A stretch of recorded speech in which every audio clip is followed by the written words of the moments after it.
नमस्कार दोस्तों। कहानियों की श्रृंखला में आज सुनेंगे सूर्यकांत त्रिपाठी निराला जी की कहानी लिली। तो आइए सुनते हैं कहानी। पद्मा के चंद्रमुख पर षोडश कला की शुभ्र चंद्रिका अम्लान खिल रही है। एकांत कुंज की कली सी प्रणय के वासंती मलय स्पर्श से हिल उठती विकास के लिए व्याकुल हो रही है। पद्मा की प्रतिभा की प्रशंसा सुनकर उसके पिता ऑनरेरी मजिस्ट्रेट पंडित रामेश्वर जी शुक्ल उसके उज्जवल भविष्य पर अनेक प्रकार की कल्पनाएं किया करते हैं। योग्य वर के अभाव से उसका विवाह अब तक रोक रखा है। मैट्रिक परीक्षा में पद्मा का सूबे में पहला स्थान आया था। उसे वृत्ति मिली थी। पत्नी को योग्य वर न मिलने के कारण विवाह रुका हुआ है, शुक्ल जी समझा देते हैं। साल भर से कन्या को देखकर माता भविष्य शंका से कांप उठती हैं। पद्मा काशी विश्वविद्यालय के कला विभाग में दूसरे साल की छात्रा है। गर्मियों की छुट्टी है। इलाहाबाद घर आई हुई है। अब के पद्मा का उभार, उसका रंग रूप, उसकी चितवन चलन, कौशल, वार्तालाप पहले से सभी बदल गए हैं।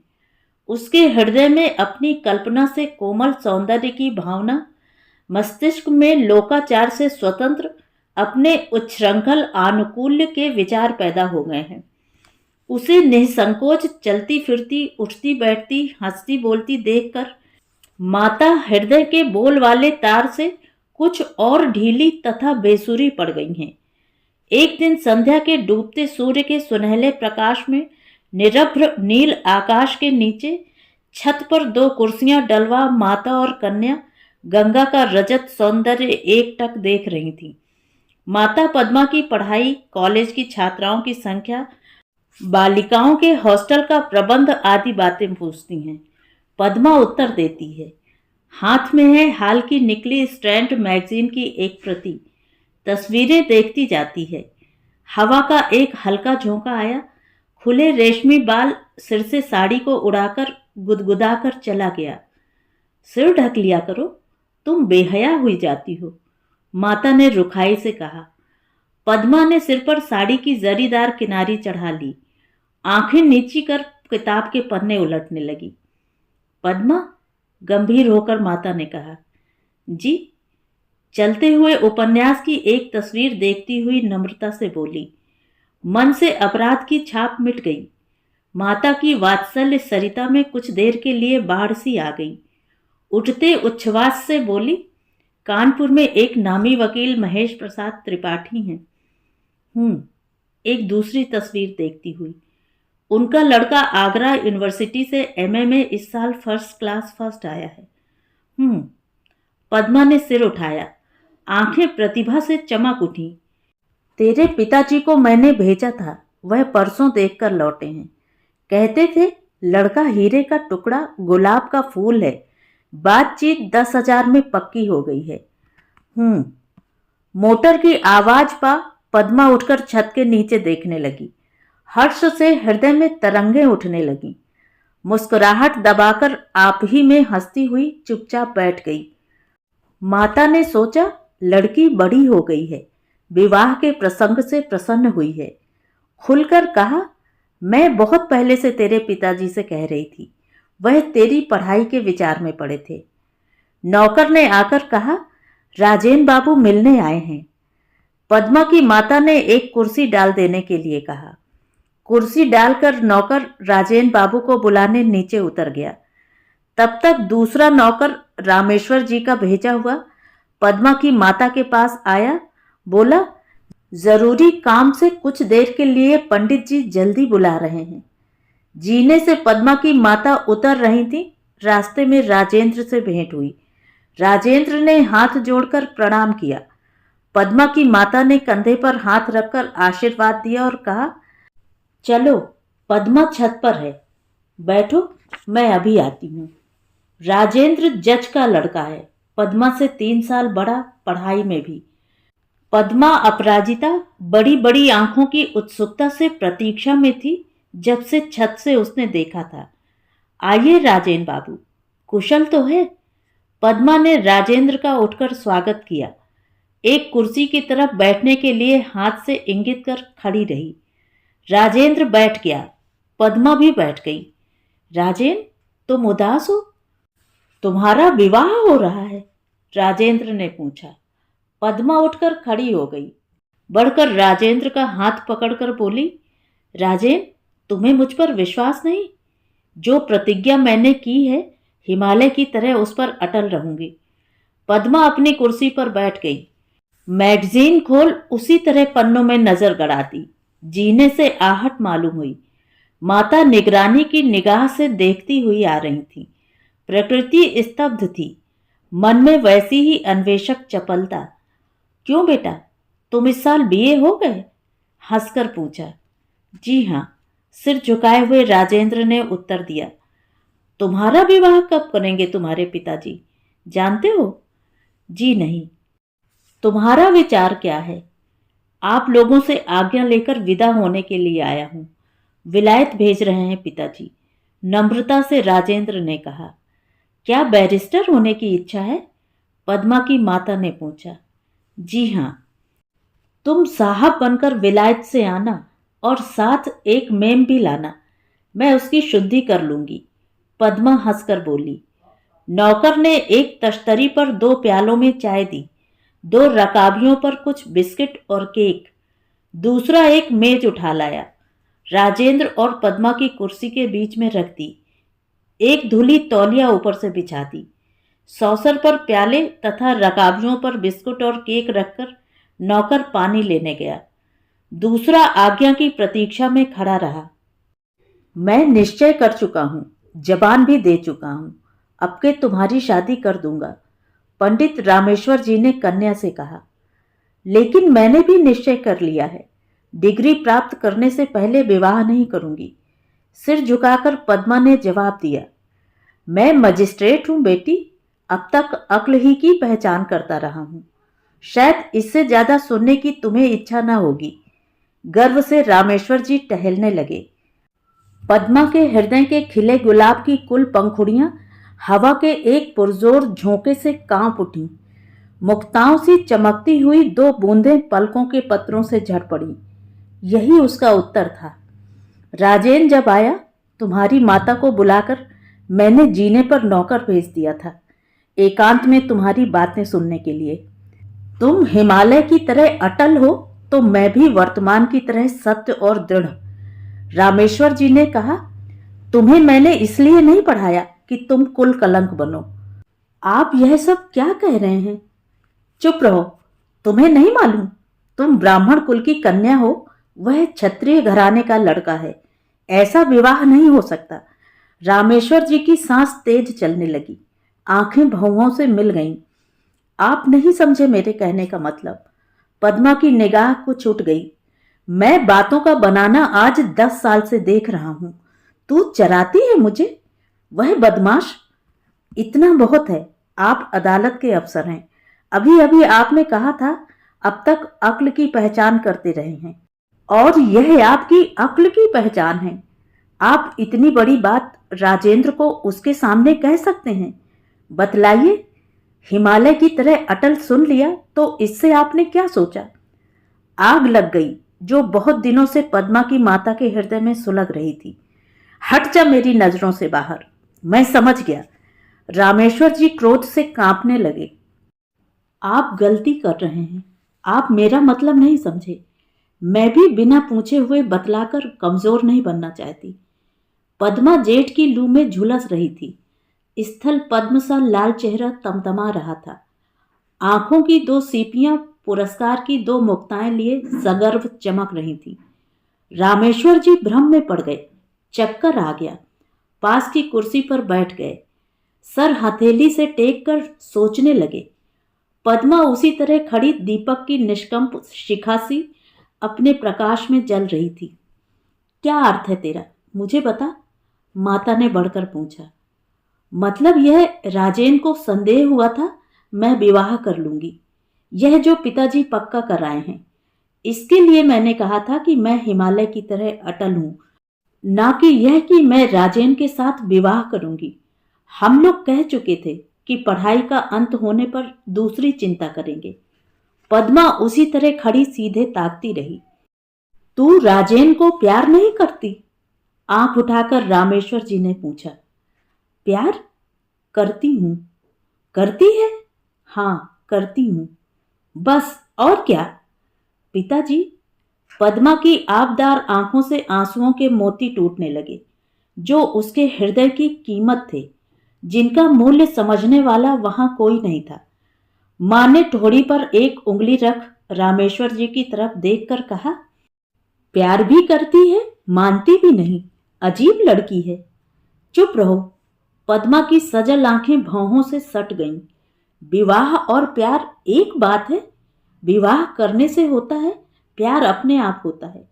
कोई किसी को प्यार करता है तो वह उससे विवाह भी करता है।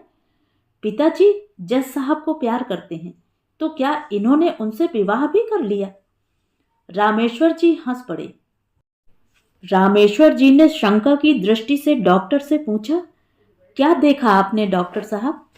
बुखार बड़े जोर का है, अभी तो कुछ कहा नहीं जा सकता।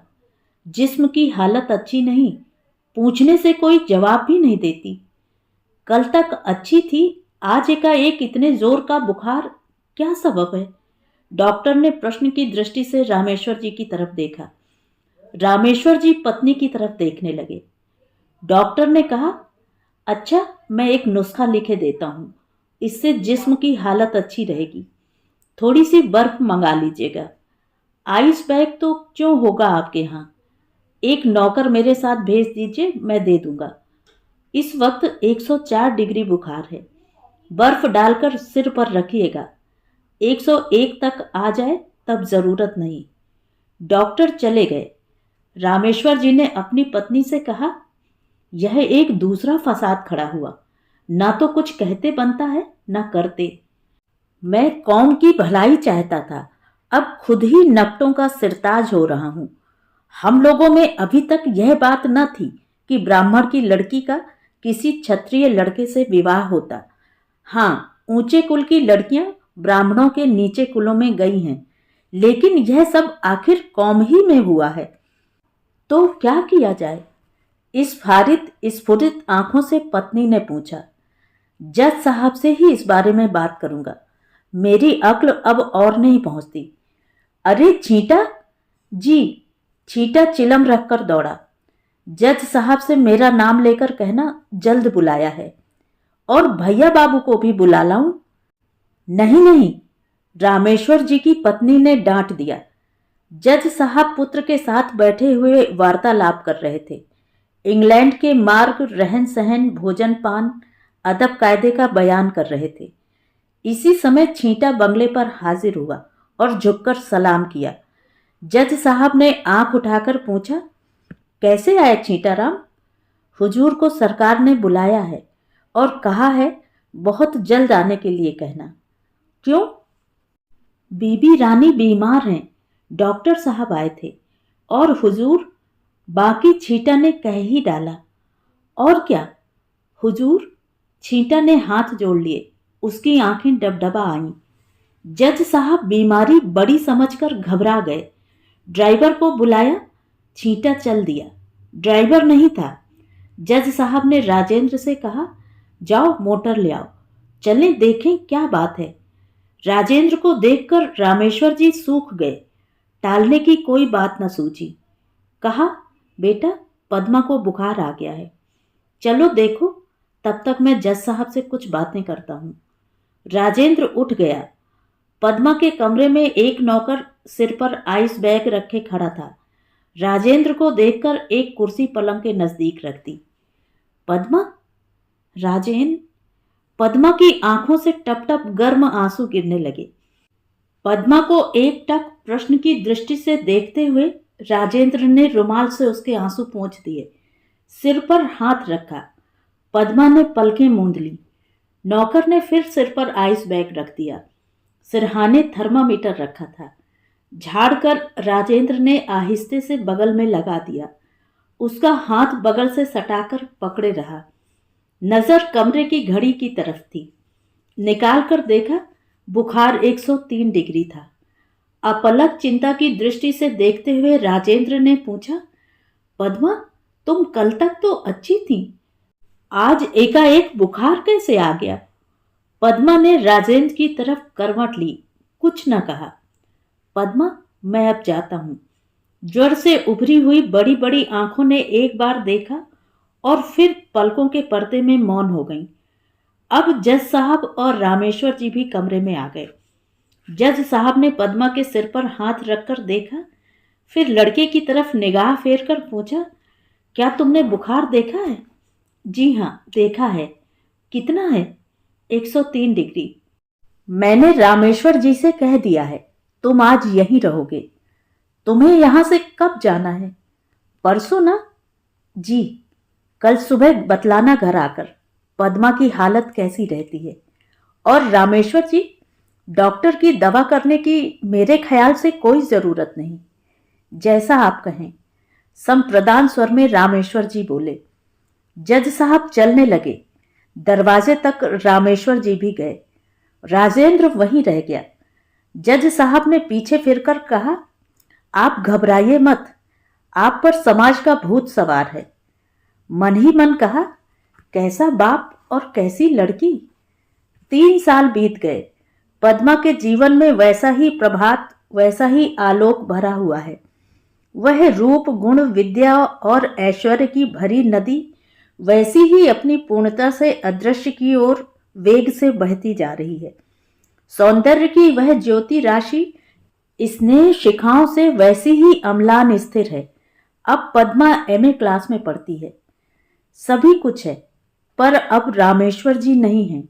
मृत्यु के कुछ समय पहले उन्होंने पद्मा को एक पत्र लिखा था, मैंने तुम्हारी सभी इच्छाएं पूरी की हैं, पर अभी तक मेरी एक भी इच्छा तुमने पूरी नहीं की। शायद मेरा शरीर ना रहे, तुम मेरी सिर्फ एक बात मानकर चलो, राजेंद्र या किसी अपर जाति के लड़के से विवाह न करना, बस। इसके बाद से पद्मा के जीवन में आश्चर्यकर परिवर्तन हो गया। जीवन की धारा ही पलट गई। एक अद्भुत स्थिरता उसमें आ गई। जिस जाति के विचार ने उसके पिता को इतना दुर्बल कर दिया था, उसी जाति की बालिकाओं को अपने ढंग से शिक्षित कर, अपने आदर्श पर लाकर पिता की दुर्बलता से प्रतिशोध लेने का उसने निश्चय कर लिया। राजेंद्र बैरिस्टर होकर बेलायत से आ गया। पिता ने कहा, बेटा अब अपना काम देखो। राजेंद्र ने कहा, जरा और सोच लूं, देश की परिस्थिति ठीक नहीं। पद्मा? राजेंद्र ने पद्मा को पकड़कर कहा। पद्मा हंस दी। तुम यहां कैसे राजन? पूछा। बैरिस्ट्री में जी नहीं लगता पद्मा, बड़ा नीरस व्यवसाय है, बड़ा बेदर्द। मैंने देश की सेवा का व्रत ग्रहण कर लिया है। और तुम? मैं भी लड़कियां पढ़ाती हूं। तुमने विवाह तो किया होगा? हाँ, किया तो है, हंसकर राजेंद्र ने कहा। पद्मा के हृदय पर जैसे बिजली टूट पड़ी, जैसे तुषार की बृहत पद्मिनी क्षण भर में स्याह पड़ गई। होश में आ अपने को संभाल कर कृत्रिम हंसी हंसकर पूछा, किसके साथ किया? लिली के साथ। उसी तरह हंसकर राजेंद्र बोला। लिली के साथ? पद्मा स्वर में कांप गई। तुम्ही ने तो कहा था विलायत जाना और मेम लाना। पद्मा की आंखें भर आईं। हंसकर राजेंद्र ने कहा, यही तुम अंग्रेजी की एमए हो? लिली के माने? तो ये थी कहानी। कहानी आपको कैसी लगी कमेंट करके ज़रूर बताएं। और अगर मेरे द्वारा सुनाई हुई कहानियाँ आपको अच्छी लगती हैं तो मेरे चैनल को सब्सक्राइब ज़रूर करें, लाइक करें और अपने दोस्तों और परिचितों में शेयर भी करें। बेल आइकन दबाना बिल्कुल भी ना भूलें। धन्यवाद।